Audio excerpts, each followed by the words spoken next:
Fala galera, tudo bem? Matheus Emanuel aqui. Hoje nós temos um episódio muito especial. Estou aqui com ele, nada mais, nada menos que Douglas Anjos. E aí, mano? Um parceiro, um Prazer irmão, aqui, cara, um homem de legal. Deus. E a gente vai estar trocando uma ideia muito top aqui. E antes de passar a bola para ele, a gente discutir hoje a gente vai falar sobre Deus, obviamente, sobre pobreza e riqueza. E eu trouxe alguém, olha só o currículo do homem, presta atenção no currículo do homem, olha só. Formado em engenharia da computação, está no mercado financeiro há 22 anos, fez pós-graduação em Harvard, especialização em negócios, trabalhando também com projetos de tecnologia desde 2005, trabalhou na Disney, faz surf, Mambu e projeta e faz mais projetos para mais de 5 países, atualmente fazendo para o Peru, Caribe e etc. Nada mais, nada menos para vocês, senhoras e senhores. Douglas Anjos. Valeu, mano. Que prazer estar aqui, Matheusão. Eu sabe que eu amo você, amo seu canal, tudo que você tem empregado, falado e feito. Para mim é uma grande honra estar aqui contigo. Amém. Obrigado, que mano. coisa boa. Vai ser bom demais a gente trocar essa ideia aqui. E Douglas, para a gente já começar, eu queria que você começasse contando para a gente um pouco da tua história. Tá bom. De quando você começou a trabalhar nesse mercado financeiro, como que é? Conta aí para a gente. Bom, eu não nasci em berço esplêndido, ao som, mar da luz, nada disso. Eu venho de uma família muito simples, muito humilde lá de São Paulo. E para gente que nasce numa realidade muito simples, a gente não tem muita escolha, né? Tem que trabalhar muito novo. Sim. Então eu comecei a trabalhar com 14 anos, eu já trabalhava registrado, já estudava de noite, fiz 8ª série de noite, vim de escola pública, estudei a vida inteira escola pública, e aí com 14 anos eu comecei a trabalhar e falei assim, eu quero estudar numa escola particular, meu sonho era ir para uma escola particular. Aí eu comecei, cara, conversei com o meu chefe, eu quero estudar, e ele me deu esse primeiro incentivo, essa primeira sementinha, falou assim, ó, faz um colegial técnico que eu te ajudo. Aí Esse cara te patrocinou, te ajudou me ajudou, ele falou assim, ó, se você por 6 meses pagar seu colégio sozinho, daí pra frente eu pago metade contigo. Era pra ver que eu tava comprometido com vontade, mesmo. Aí eu procurei em São Paulo, Colégio Lavoisier, a melhor escola de eletrônica, fui fazer eletrônica, e aí acho que em paralelo, andando essa jornada com Deus, né, Deus foi abrindo a porta, eu queria ser médico, e aí Deus foi conduzindo, falou, não filho, médico não, eu vou te levar num outro caminho aqui que é mais excelente. E aí ele me colocou nesse caminho, e aí eu fiz colegial técnico de eletrônica, cursei 4 anos de eletrônica. Quando eu terminei, eu fui fazer estágio, aí fiz estágio numa empresa, agência Costa, de tudo, Viagens Costa chamava. Comecei na área de CPD, trocava computador, carregava o computador para cima e para baixo, puxava cabo de rede, vida no batente mesmo. E aí, em 2001, eu entrei no Banco Real, na época, comecei a trabalhar como helpdesk mesmo, aquele pessoal que fica no atendimento eletrônico lá e dá suporte pra galera. E daí pra frente Deus foi usando a minha vida e fiquei 14 anos no banco. Em 2005 comecei a fazer projetos institucionais, comecei a sistemizar tudo que era trabalho manual. E Deus vem me usando. Trabalhei nesse mesmo banco 14 anos, saí de lá, vim para cá com uma oportunidade de vir para os Estados Unidos. Estou aqui, vou completar agora em janeiro 10 anos nos Estados Unidos. Passei por tudo que você pode imaginar, mas Deus sempre foi me guiando e falando assim, ó, vai por esse caminho aqui, desvia para lá, desvia para cá, e foi mostrando o mapa da mina. A gente anda com o guia, né? É isso mesmo. A gente anda com o radar ligado, com o GPS ligado na fé. Mesmo. E aí Deus foi me guiando, e aí eu fui estudando, fui buscando certificações, fui entendendo do mercado. O mercado americano é muito diferente do mercado brasileiro, a gente tem que entender essas diferenças. E hoje, graças a Deus, assim, depois da Harvard, de ter passado a minha vida, de ter estudado lá, as portas vão se abrindo, as mesas vão mudando, o assunto vai trocando, a experiência vai vindo, e aí o Espírito Santo vai guiando a gente, né, nesse caminho. Cara, conta um pouco mais dessa experiência aí de ter feito especialização em Harvard. Rapaz, acho que a galera quer ouvir isso aí. Rapaz, foi assim, imagina, um garoto pobre lá de Itaquera em Harvard, né? Verdade. Acho que dá um episódio, dá um episódio inteiro. Mas foi assim, durante a pandemia, eu comecei a fazer vários cursos e tirar certificações. Eu tirei 9 certificações, porque quando tudo deu errado aqui nos Estados Unidos para mim, eu comecei a perceber que eu precisava ir para um outro patamar. O patamar que eu estava, não só espiritual, mas também de profissional, não estava suficiente. Aí eu comecei a tirar certificações, tirei várias certificações, e aí eu falava assim, não, mas ainda falta. Aí eu fui atrás, falei, quem é a melhor escola, né? Igual eu fiz no Brasil, eu fiz aqui. A melhor é Harvard. Aí fiz a inscrição, fiz a entrevista, tudo, e aí fiz um curso que são 18 meses, que é especialização em business. E, pô, é maravilhoso, porque primeiro tem o desafio da língua, Sim. porque é tudo em inglês e não tem conversa. Segundo, você é exposto o tempo inteiro a cases. Então a gente tá o tempo inteiro recebendo, olha, como fez a H&M, como faz a LG. Explica pra galera que não sabe aí o que é case. Rapaz, é assim, são casos de negócio. Então, por Vulgo exemplo, eu. Então, vou te explicar. É assim, Matheusão. A gente chega e pega uma situação e fala assim, ó, a H&M tá quebrando porque a roupa que ela importou não tá funcionando naquela loja. Como é que a gente conserta isso? Aí o professor da Harvard mostra legal. o problema que está acontecendo, e ele coloca todos os alunos para resolver o problema daquela empresa. Mas não são empresas, são HP, Samsung, empresas grandes. Todas empresas grandes. E aí começa a falar, ó, vocês decidiram isso, né? Aí passa o vídeo do CEO da empresa mostrando como a empresa resolveu aquele problema. Uau. Então é assim que a gente lida com casos da vida real, né? Que é o que vai fazendo você desenvolver as habilidades para cada matéria que você vai fazendo. Eu fiz 5 matérias lá, e as 5 matérias me graduaram para poder receber o diploma de especialização. Mas foi assim, até agora foi a experiência mais incrível aqui nos Estados Unidos, foi receber o diploma da Harvard. Foi muito legal, muito bacana. E assim, é muito louco, realmente, se você parar para pensar de onde você veio, né, a tua estrutura familiar. Eu acho muito isso da hora você ter citado, porque assim, quando geralmente a gente projeta alguém de sucesso, hoje a maioria da galera associa, veio de um berço já bem estruturado, já veio de uma família bem financeiramente. E na maioria das vezes não é assim. Na maioria das vezes é alguém que veio, teve a gana, a vontade, ela se construiu, ela decidiu ir buscar, tipo assim, uma vida melhor para ela, ela queria. E aí ela acaba construindo, tipo assim, um projeto dos sonhos que era para ela acaba dando para os filhos. Exatamente. Sabe? Tipo assim, para a galera que vem depois, para a galera que tá perto. Então, assim, conta pra gente o que é, por exemplo, hoje, você poder olhar pro teu filho. Você é pai de? 2, né? Então, do Gui e do Noah, nome lindo, inclusive os dois. Imagina você ali, eu imagino tua cabeça, né? Eu não sou pai ainda. Né? Então eu fico pensando, cara, como deve ser a sensação já de estar ali na oportunidade de tipo assim, eu vou projetar para eles o que eu não tive, mas ao mesmo tempo tentar jogar eles numa zona de realidade, de que, mano, tipo assim, a vida não é fácil. E assim, a gente está vivendo um momento histórico onde as nossas crianças, os nossos filhos, eu tenho um adolescente em casa de 13, o Gui tem 13 e o Noah tem 7, mas principalmente com o Gui, de uma juventude diferente da minha. Então eles têm acesso a tudo é muito fácil para eles. Então o Gui, hoje eu me vejo com 13 anos e olho para ele, eu não posso nem comparar. Eu posso nem falar assim, filho, na tua idade eu fazer, porque é muito diferente. Tudo tanto a distração quanto as oportunidades para ele são muito abertas, assim, são muito vastas, ele pode tudo. Então o que eu tento fazer para ele é dar o exemplo. Eu acho que o melhor exemplo de um pai, assim, eu falo para todo mundo que eu nasci para ser pai. Eu amo ser pai, assim, é uma das experiências mais legais, e para tua galera que não sabe, eu sou pai em tempo integral, o Gui, eu tenho a guarda dele, e aqui eles chamam de pai solteiro, né, o single father, e eu falo para ele que, assim, a minha palavra e o que eu falo pro meu filho tem que estar alinhado com o meu exemplo.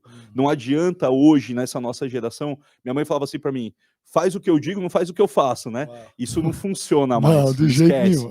A nossa vida tem que estar alinhada com a nossa atitude, que tem que estar alinhada com Deus. Sim, então, mesmo. ele tem que enxergar em mim um homem de Deus em tudo que eu faço.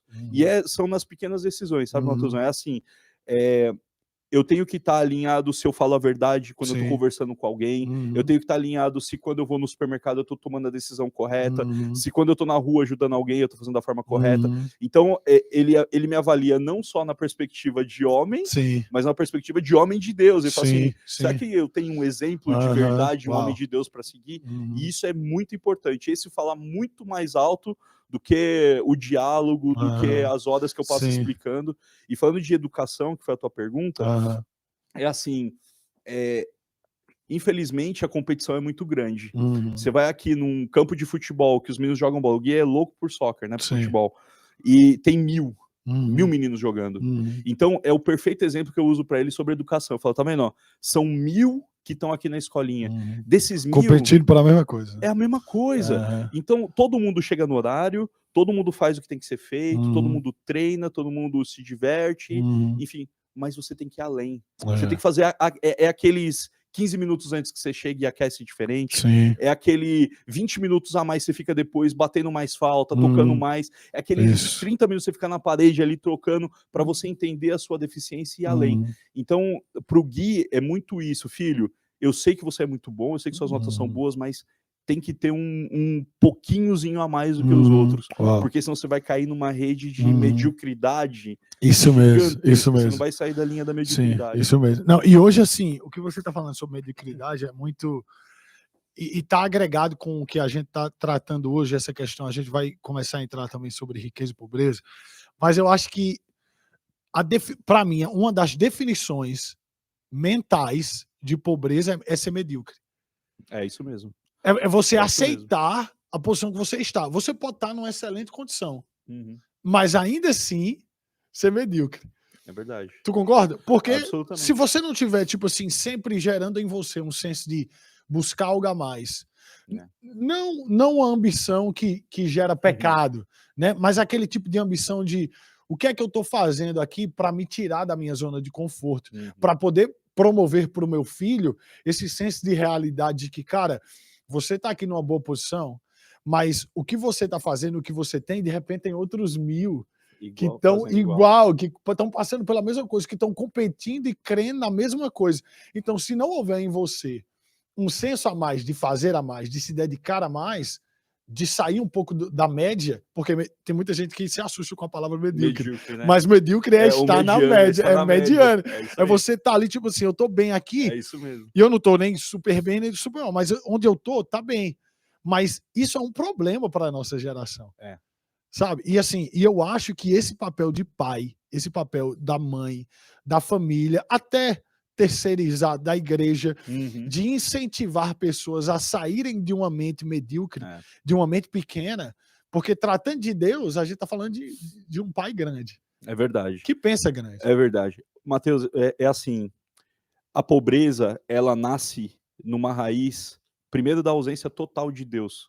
Porque a pessoa que tem Deus, a pessoa que vive um relacionamento com Deus, ela não consegue ser pobre. E vale lembrar que o que você está dizendo aqui, porque tem gente que gosta de ama tirar as coisas de contexto. Ele não está falando de pobreza só o estado financeiro. Está falando de pobreza aqui por dentro, aqui. Exatamente. Isso é a ausência de Deus. Eu tenho um exemplo ótimo sobre isso, daqui a pouco eu conto sobre esse exemplo. Mas essa pobreza, ela nasce desse vazio de Deus.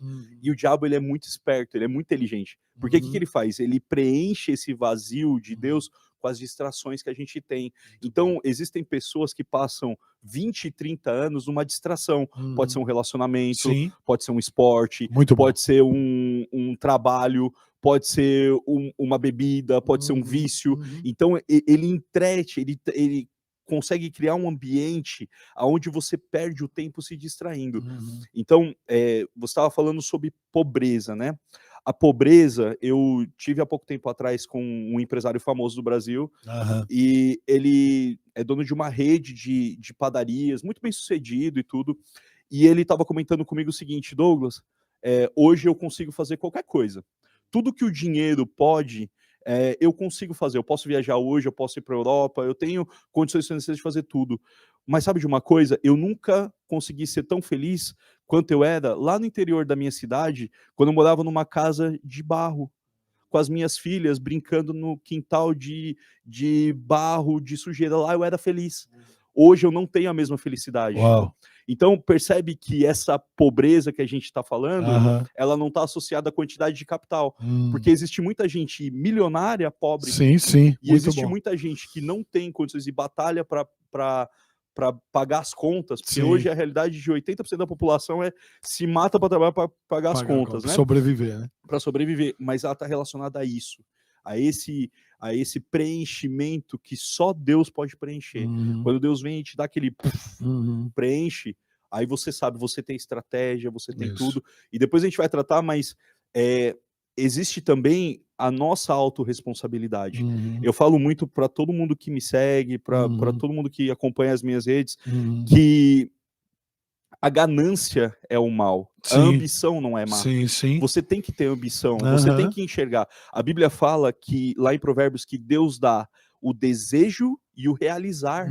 Então, se você tem um desejo no seu coração, esse desejo ele tem uma origem em Deus.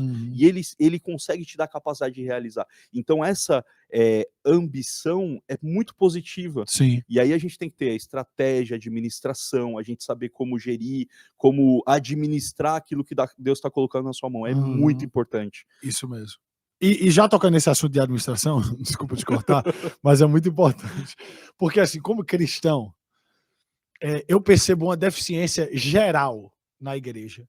Digo por mim próprio também, muitas vezes, na questão de administração financeira. Primeiro porque a gente cresce, e eu vou trazer à mente aqui, de repente, o cara que está assistindo e não é cristão ainda, e trazer a mente, e até para o cristão que de repente nunca entendeu por que isso acontece com ele, trazer a mente da cabeça de um cara cristão.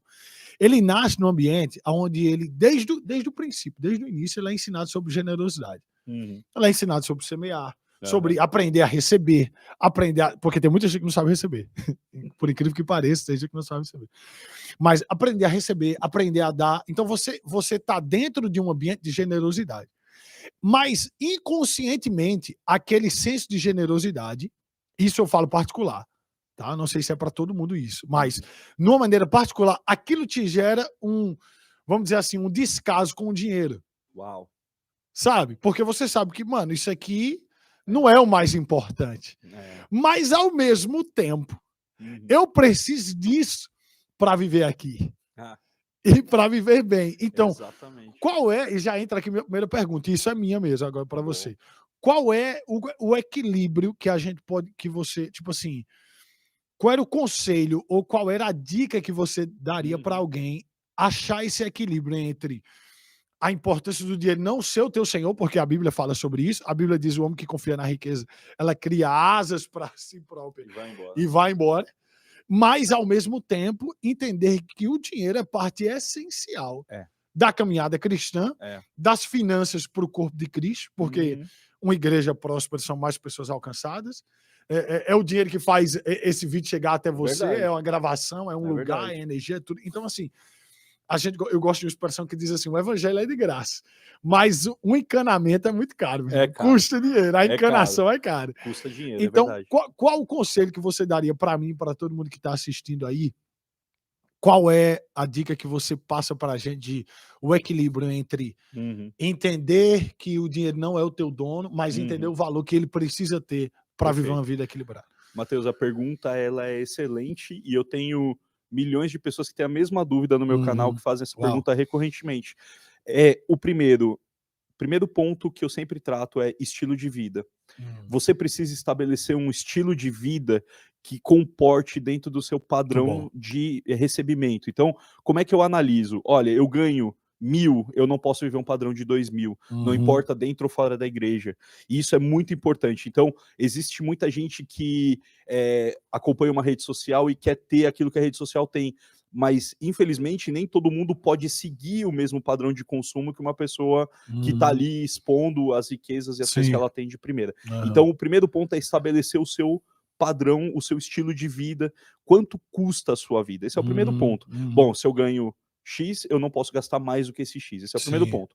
O segundo ponto é assim, como eu administro aquilo que chega na minha mão. Isso é muito importante. Eu conheço pessoas talentosíssimas no segmento delas, médicos, empresários, artistas, gente que tem muita posse, mas não tem habilidade, não foi ensinada a lidar com o dinheiro.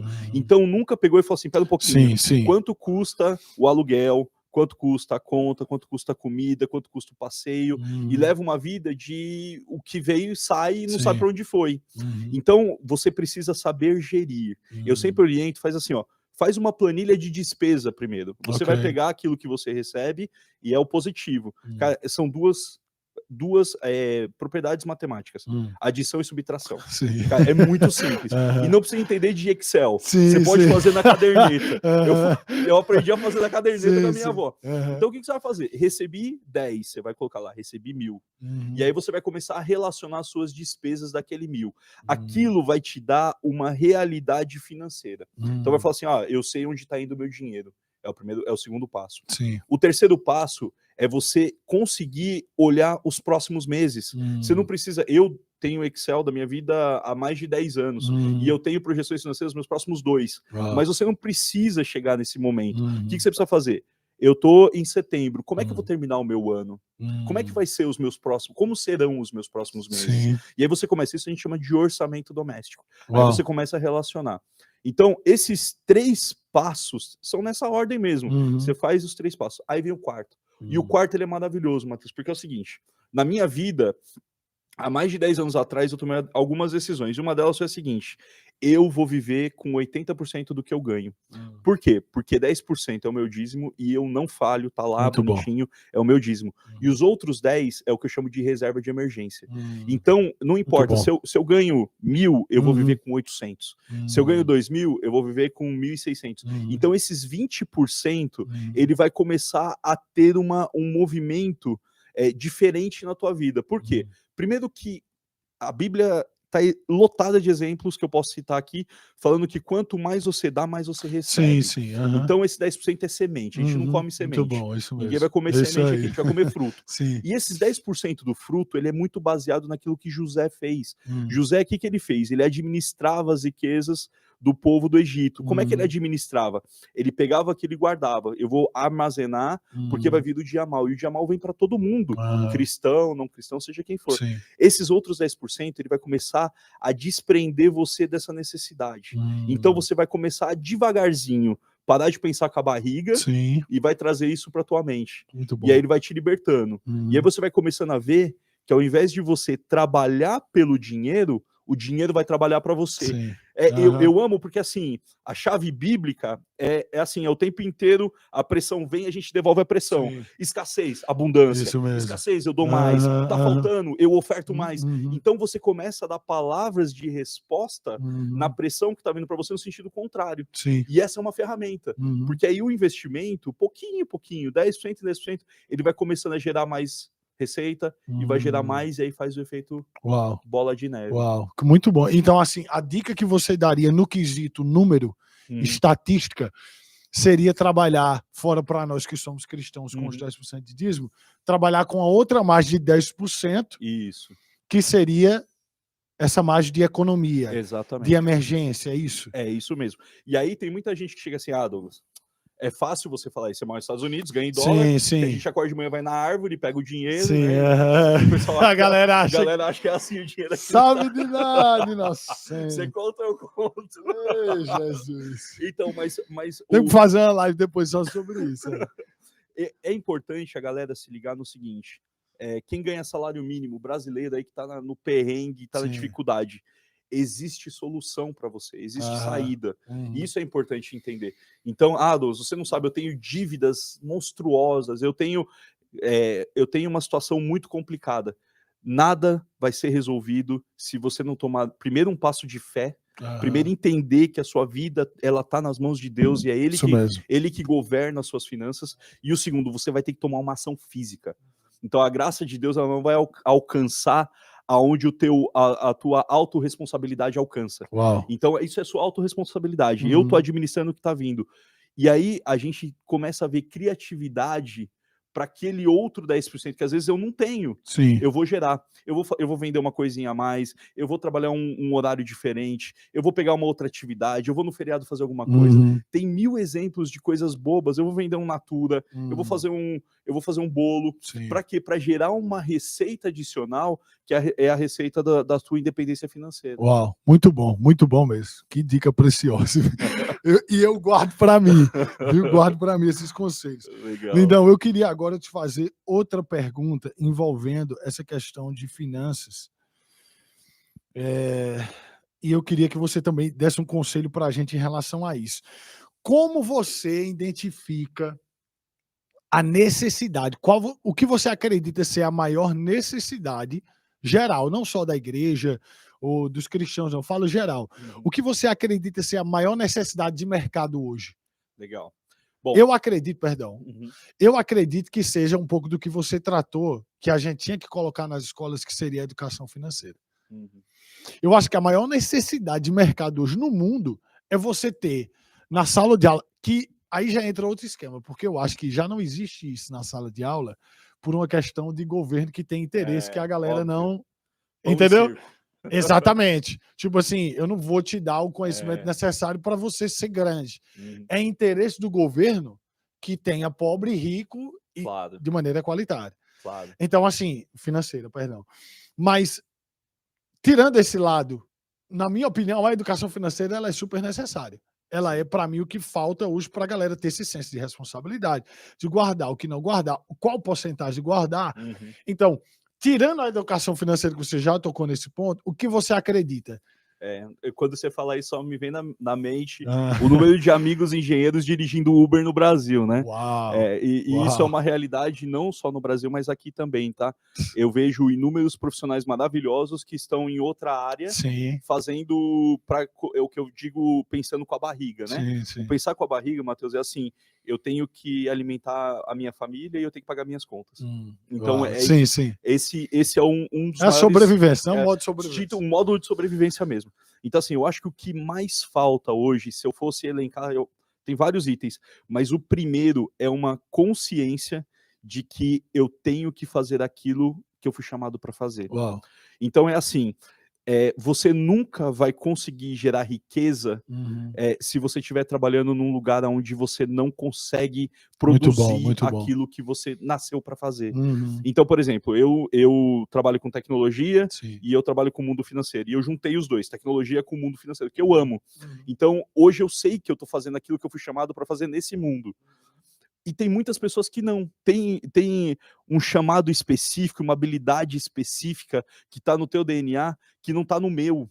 Então eu não vou conseguir fazer tão bem aquilo que você faz. Então, você às vezes vai encontrar gente no sinal, vendendo bala, chiclete, parece que a pessoa nasceu para aquilo. E eu não tô dizendo que você tem que continuar, mas é esse despertar daquilo que eu fui chamado. Então, o que nós, como pais, como amigos, como família, o que a gente tem que fazer? Trazer esse despertar. Esse é o primeiro ponto. E se você me permite um bônus aí em cima disso, é assim, a gente tem que também ter a criatividade de ter ferramentas e enxergar o mercado.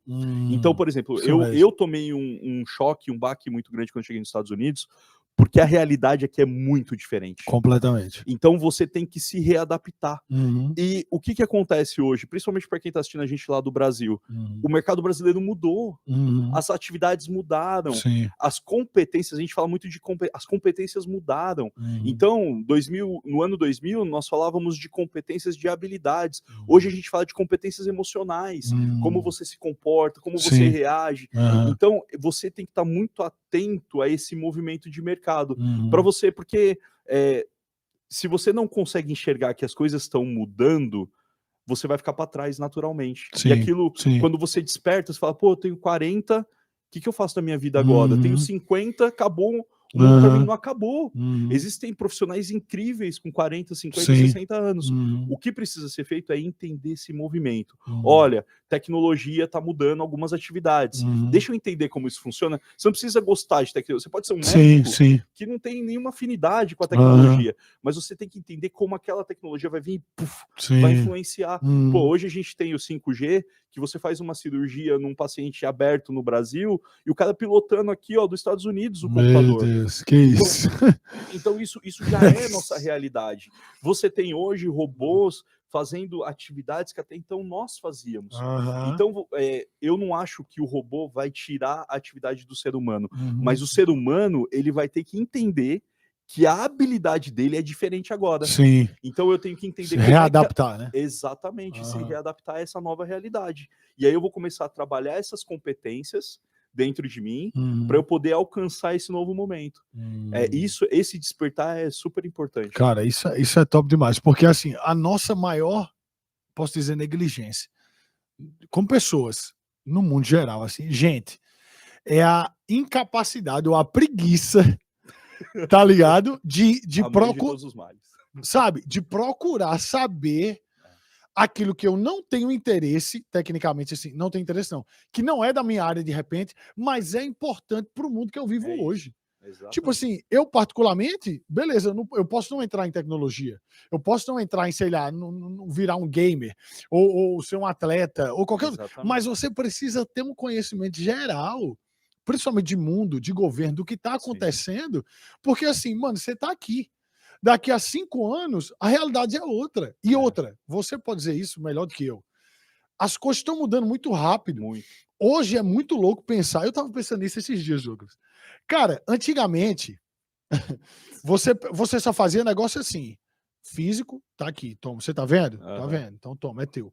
Hoje, cash praticamente não existe. Não.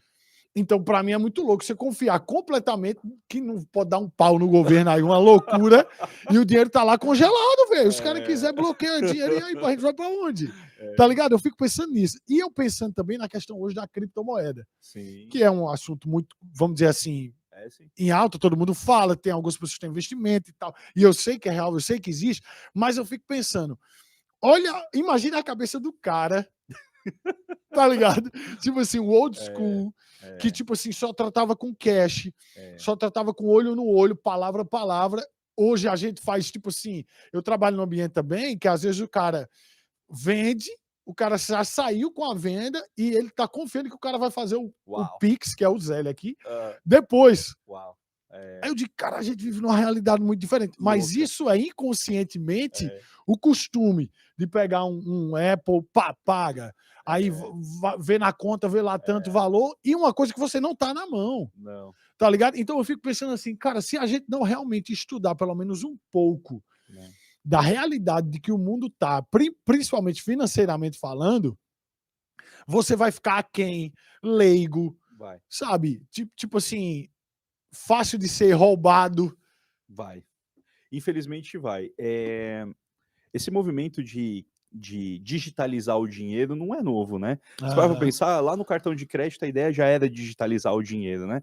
Pô, para de usar o cash e usa um cartãozinho ali. Que já é uma outra ordem que a gente já sabe do que se trata. Aonde vai chegar, Exato, né? Então, esse movimento ele vai continuar. O que a gente tem que entender é como a gente se posiciona e como a gente confronta o que está vindo.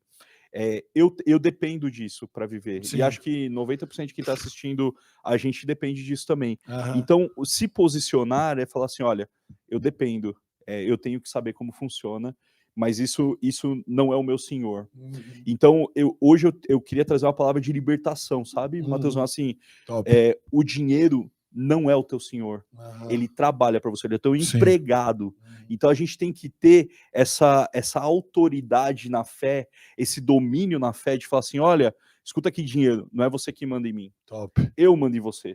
Você é o meu empregado. Existe uma frase no mundo que eles dizem assim, o dinheiro é um péssimo patrão, mas um ótimo empregado. Sim. Então é esse conceito que a gente tem que trazer para nossa mente quando a gente está lidando tanto com as criptos, quanto outras iniciativas que estão vindo, como QR Code, como a moeda digital brasileira agora, em cripto também, em ambiente de cripto.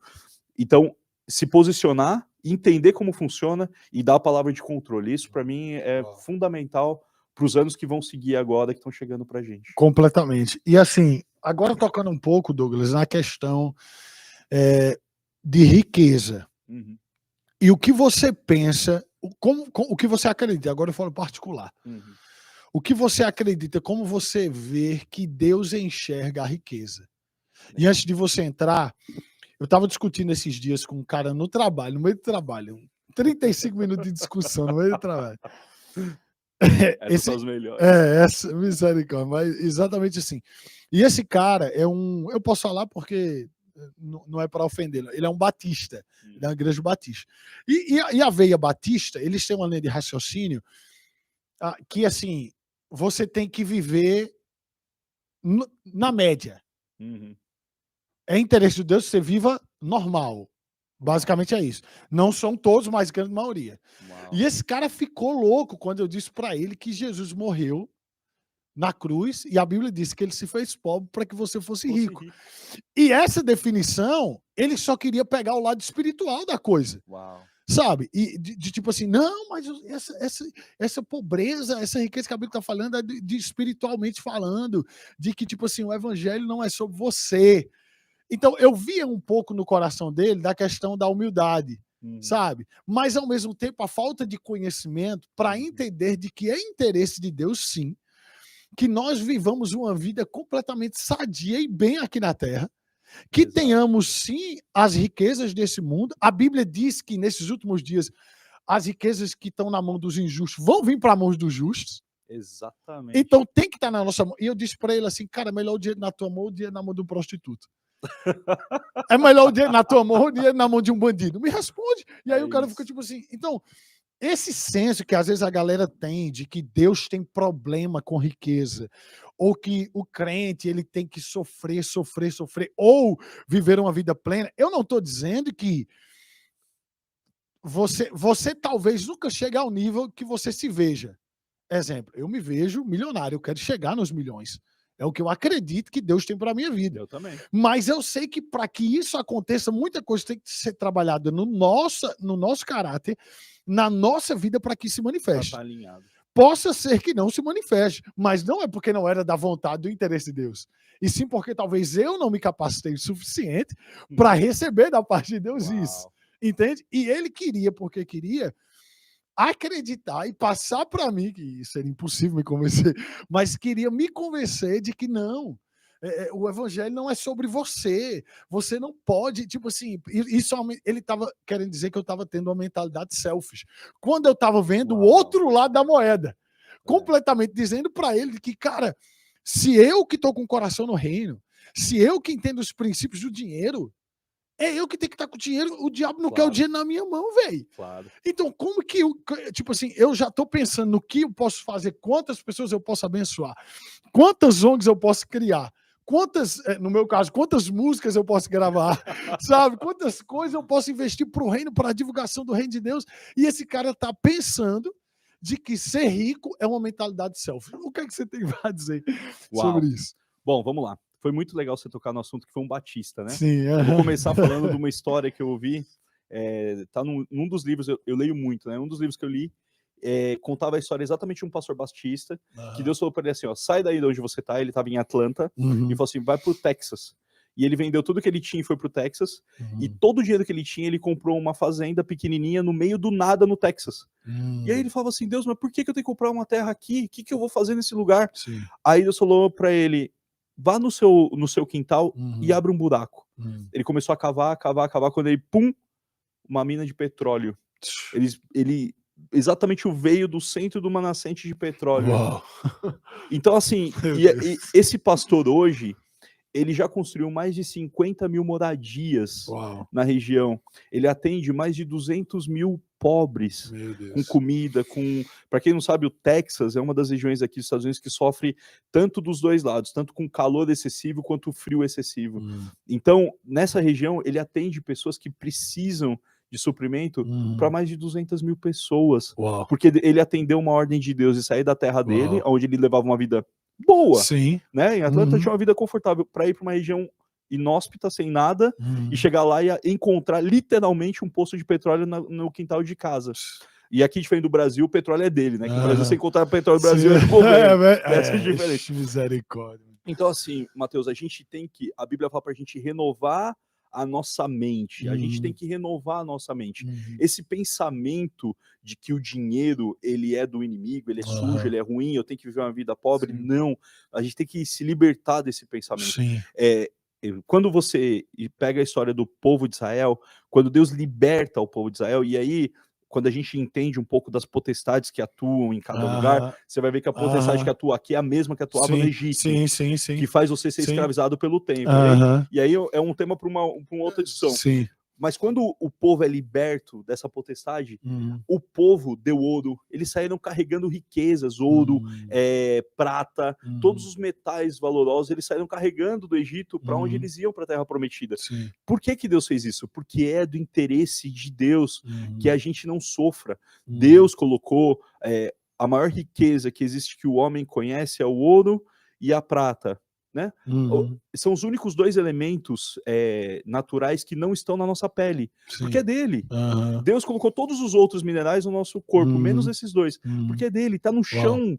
Da onde a gente vai morar é de ouro. Então existe um caminho, existe uma forma de acessar essas riquezas. E Deus tem interesse que a gente tenha riquezas.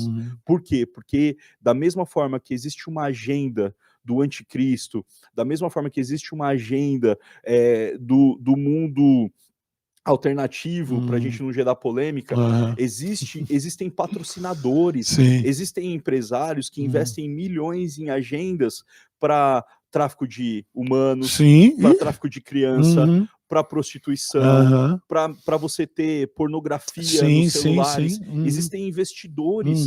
Então hoje Deus está chamando você aí.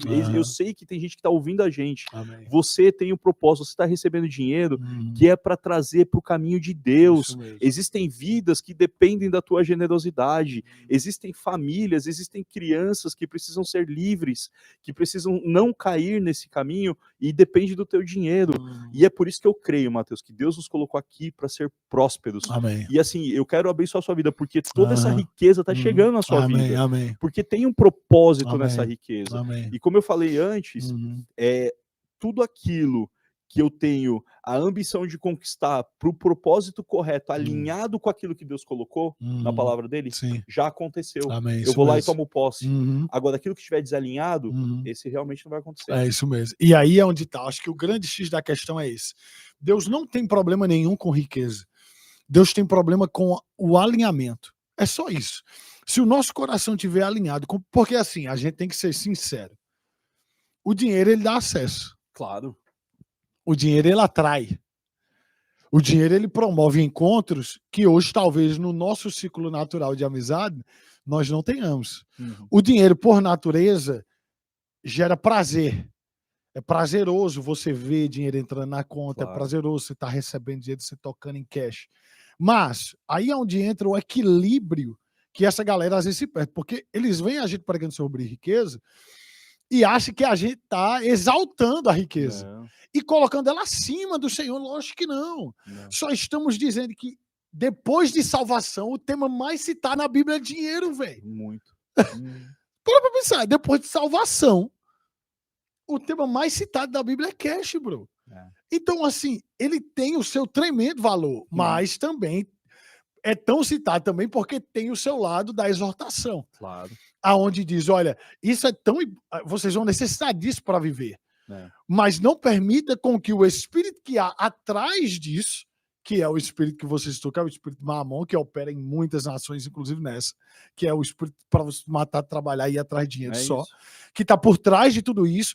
O problema é onde a gente troca a prioridade dessas coisas e não abre o coração e a mente para entender de que a Bíblia diz, que é muito conhecido esse versículo, e todo mundo sabe de qual é salteado, de que se nós priorizarmos o reino, as demais coisas serão acrescentadas, sabe? Mas é uma coisa tão falada, tão no nosso cotidiano, que a gente ainda não aprendeu a colocar em prática.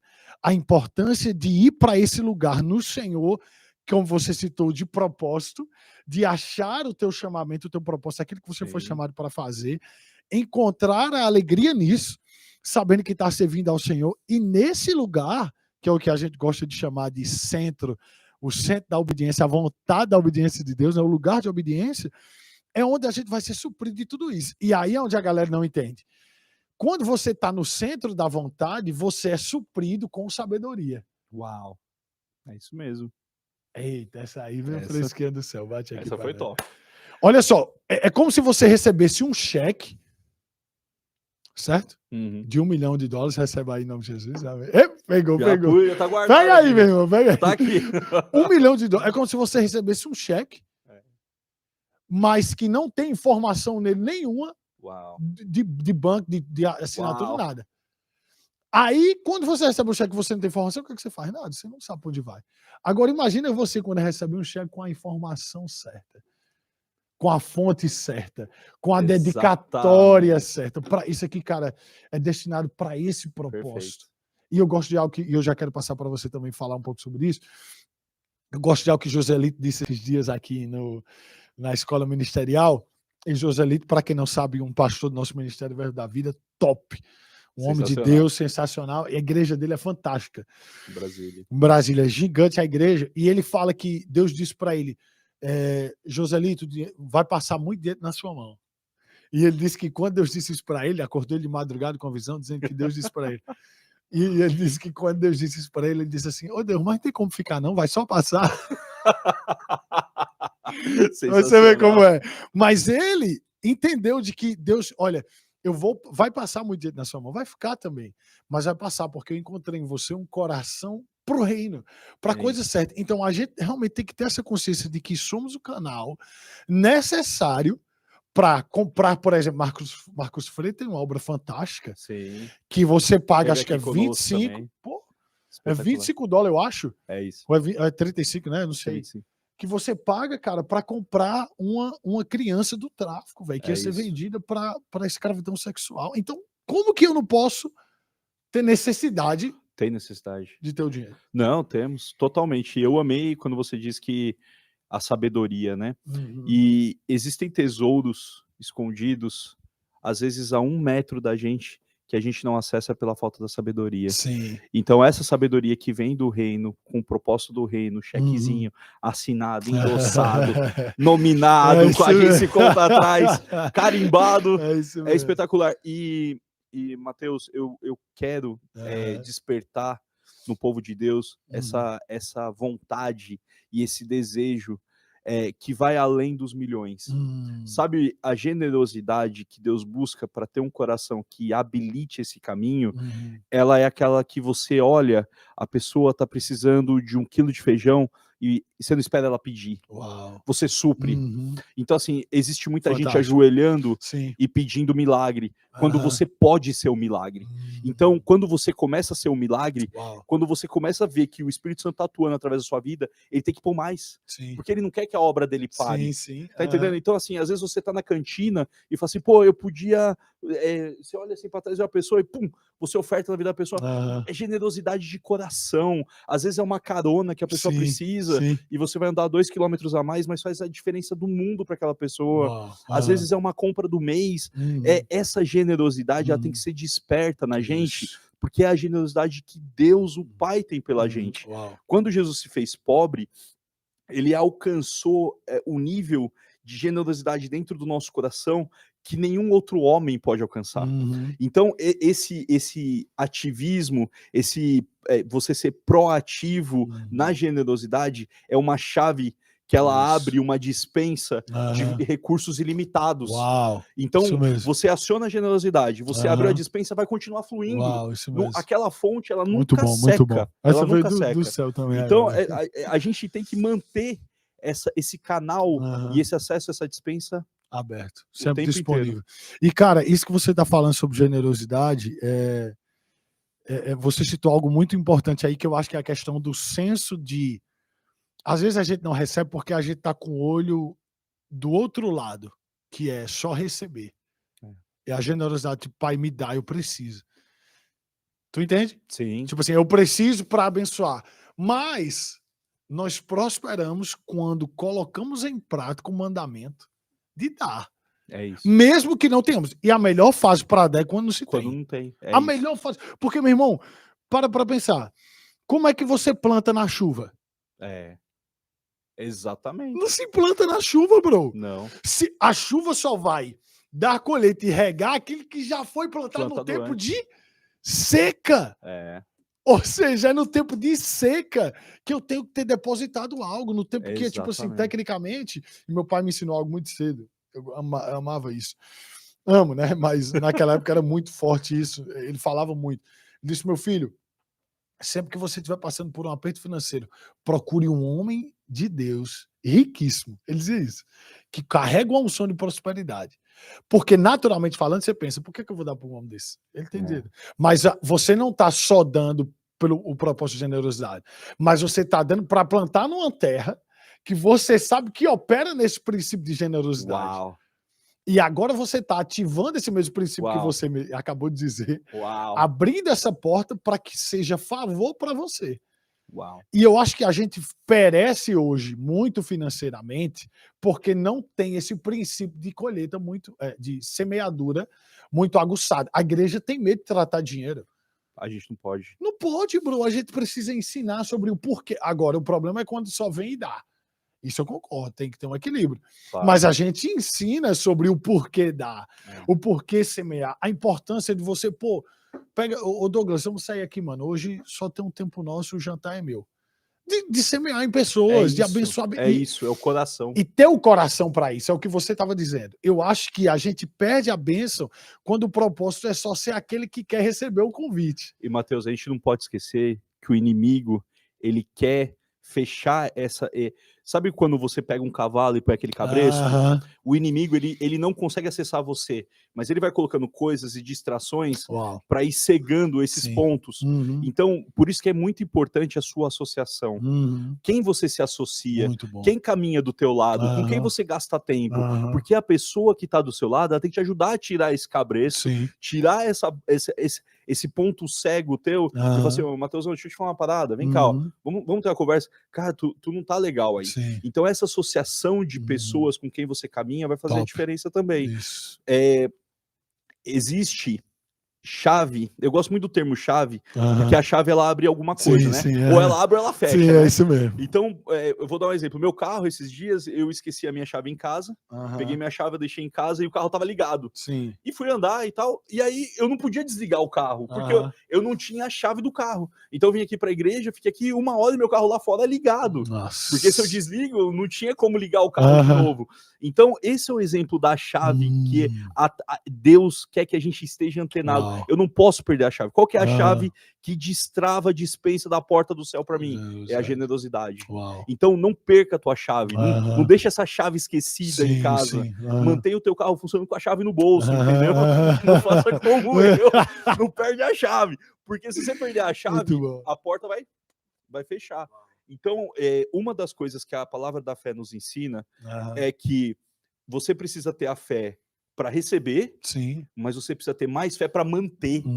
Então, existem homens de Deus que recebem, e aí, com o tempo, é igual aquela palavra do semeador, né? O homem foi semear e cada semente caiu numa terra.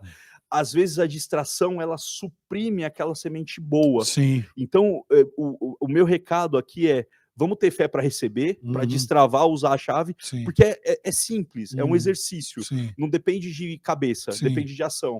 Mas vamos ter a fé também e vamos ter manter a fé para continuar aberto. Entendeu? Que coisa então boa. eu quero chamar a gente, a nossa igreja, e eu tenho trabalhado muito nisso de assim, cara, abriu, mantém aberto, mantém ligado, mantém o combustível ali acionando, põe mais gás, porque existe um novo nível que a gente vai andar. E isso eu falo porque está acontecendo na minha vida. Deus está trocando o nível, Deus tá mudando a gente de patamar, de conversa, de mesa, de acesso, mas não é porque é do Douglas, é porque existem vidas, existem caminhos, existem obras, existem lugares que precisam ser acessados, e isso depende da gente, de quem está assistindo, de você e de mim aqui. Que coisa linda, amém, mano. E eu gostaria de encaminhar para o final, Douglas, falando, eu queria que a gente tocasse um pouco nessa questão de pobreza, porque assim, quando tu entra num ambiente bom, aquele hotel 5 estrelas, se você já teve a oportunidade de ir para uma baita de uma praia, ou entrar num carro super top, ninguém chega e diz glória ao diabo. Não é verdade? É verdade. Ninguém chega e diz o diabo seja exaltado. Né? Você entra num lugar desse e diz, rapaz, glória a Deus, meu, que coisa boa. Agora tu chega num lugar, meu irmão, com falta, fedorento, feio. A primeira coisa que sai da tua boca é, meu Deus, misericórdia. Você não associa, naturalmente falando, pobreza a Deus. Você não associa falta a Deus. Você não consegue nem linkar uma coisa com a outra. Toda vez que você entra num ambiente de benefício, um ambiente propício, um ambiente de riqueza, aí sim você dá glória a Deus. Aí sim você se coloca naquele lugar de tipo assim, uau, Deus é bom demais. Eu quero, e vamos crer nessa campanha aí, Mateus Douglas junto, que a gente vai para Dubai. Aleluia, eu tô crendo. Dubai. Caminho de Israel. Wagner já foi para Dubai, inclusive. Wagner, minha amiga, um beijo, te amo, profeta. Então, assim, tem lugares... Mano, eu imagino quando a gente chegar de uma Dubai da vida, a primeira coisa que vai sair da boca da gente é o quê? Meu Deus, glória a Deus, Deus é fantástico. A mente de Deus é uma coisa assim. Então, assim, eu gosto de um versículo que eu amo, que eu uso muito ele, que é Isaías 1,19. Que a Bíblia diz assim, se quiseres e me ouvires, comereis o melhor dessa terra. Não está dizendo comereis o melhor do céu. Não. Tá Isso falando comereis o melhor. Mesmo. É daqui. É daqui, a gente vai desfrutar aqui. Então, faz esse leque de tipo assim, é muito louco algumas pessoas ainda quererem atrelar, associar pobreza, falta, doença com a pessoa com o caráter de Deus. Uau. Manda bala. Mateusão, ó, chega, arrepiou aqui. Porque, ó, Mateus capítulo 11, versículo 4 e 5, ele fala assim, e na minha Bíblia, quando tá vermelhinho assim, é pra prestar atenção, né? Quando tá vermelhinho aqui, é Jesus atenção, falando, né? Tem que tomar cuidado. Ele fala assim, voltem e anunciem a João o que vocês estão ouvindo e vendo. Os cegos veem, os aleijados andam, os leprosos são purificados, os surdos ouvem, os mortos são ressuscitados. Uau. E o evangelho é pregado aos pobres. Uau. Consegue entender? Então é assim, tudo que Jesus fez mesmo. da obra dele foi cumprida lá na cruz. Ele cumpriu tudo lá. Ele remiu todos os pecados, todas as doenças, ele remiu até mesmo aquilo que historicamente a gente fala que para tudo tem jeito, menos para a morte. Jesus deu jeito para a morte. Sim. A gente serve um Deus que deu jeito para a morte. Isso mesmo. Né? Então, o próprio Jesus ele fala assim, ó, sai por aí e anuncia tudo que você tá vendo. Até a morte a gente superou. Mas a pobreza, ela só acaba em um lugar. É no evangelho. Uau. É na palavra. Uau. Você quer acabar com a pobreza? Sim. Com a pobreza? Sim. Volta pro evangelho. Volta para Jesus. A pobreza, ela acaba quando eu tenho em conta. A gente começou falando disso, a gente vai terminar falando disso. A pobreza, ela morre no pé da cruz. Isso ela mesmo. morre no evangelho. Uau. Quando eu entendo que toda a pobreza do mundo estava lá no pé da cruz, junto com Jesus, eu tiro essa capa da pobreza. Eu tiro essa... Porque a pobreza em si, esse ambiente da pobreza, ele vem exatamente de eu deixar esse ambiente e esse pensamento tomar conta de mim. Então, essa pobreza financeira, a ausência de recurso, ela vem disso. Quando eu entendo que o evangelho, ele extermina a pobreza, não tem espaço mais para a pobreza. Então, esse para mim é a última chave que eu podia ligar ali meu carro e sair correndo. Trancar o cadeado, é isso aí. Tranca o cadeado aí. Olha, tudo acontece, mas o evangelho é pregado aos pobres. Uau, que coisa linda. E assim, essa questão de pobreza, não adianta, não é só uma pobreza espiritual, cara, porque assim, tem muita gente até rico espiritualmente, entendo o que eu vou dizer, não completamente rico, mas rico espiritualmente, mas pobre no conhecimento de riqueza, tá entendendo? É um cara que lê a Bíblia, conhece muitos. Ministro do Evangelho no Brasil, aqui estamos nos reconstruindo, se levantando. Lá no Brasil eu tinha uma vida na itinerância. Tive o privilégio de ir para muitas igrejas. Vou para a igreja de Verbo da Vida, de Alagoinha, de Batista, de igreja pequenininha, das igrejas do Reteté, de todo tipo de igreja que você imaginar. E eu pude ver e sei que há homens e mulheres de Deus em todos esses lugares. Lugares que a gente vai e diz, essa igreja aí... Não... Tem homem e mulher de Deus lá? Sempre tem alguém. Mas eu percebi uma característica interessante, de que algumas dessas pessoas que eram ricas espiritualmente, nesse quesito de, como nós temos, vida de oração, vida de leitura de palavra, uma vida dedicada ao Senhor, ricas nesse conhecimento, mas ainda com impressão de falsa humildade, porque isso não é humildade, isso é uma falsa humildade, de que ela tem que sofrer aqui na terra, inclusive com a falta de dinheiro, porque isso vai gerar para ela uma coroa, uma recompensa no céu. Quando a Bíblia, quando trata de pobreza, para eliminar a pobreza, não está só eliminando a pobreza no quesito espiritual, como também a financeira. Claro. Tipo assim, cara, quantos casamentos terminam, né? Por causa... É o segundo maior motivo de divórcio. Fica a dica aí pros jovens. Vai se relacionar com alguém, conversa sobre dinheiro. Meu irmão, muito. Converse sobre dinheiro. Cara, saiba as intenções, conheça o coração. Isso que você falou é muito importante, porque assim, quando eu conheci minha dita cuja esposa hoje, Vitória, que na época era namorada, eu não trabalhava no secular. Hoje eu trabalho no secular. eu só vivia do ministério. Uau. Então, eu vivia de estações do ministério. Para quem está no ministério, sabe, principalmente o meu ministério, que é o ministério itinerante. Então, você está um mês aqui, outro mês aqui. Um mês você tem 3, 4, 5 agendas, outro mês, Deus parece, fica aqui, fica quietinho. Então, assim, você vive numa questão volátil. E antes de entrar no relacionamento, ela já via isso. E eu conversava com ela sobre isso. Deixava claro, olha, é assim que funciona. Eu não cobro para ministrar. A gente não tem essa visão. Existem boas ofertas, sim. Existem ofertas excelentes de igrejas que semeiam para mais de não sei quantos dólares e reais.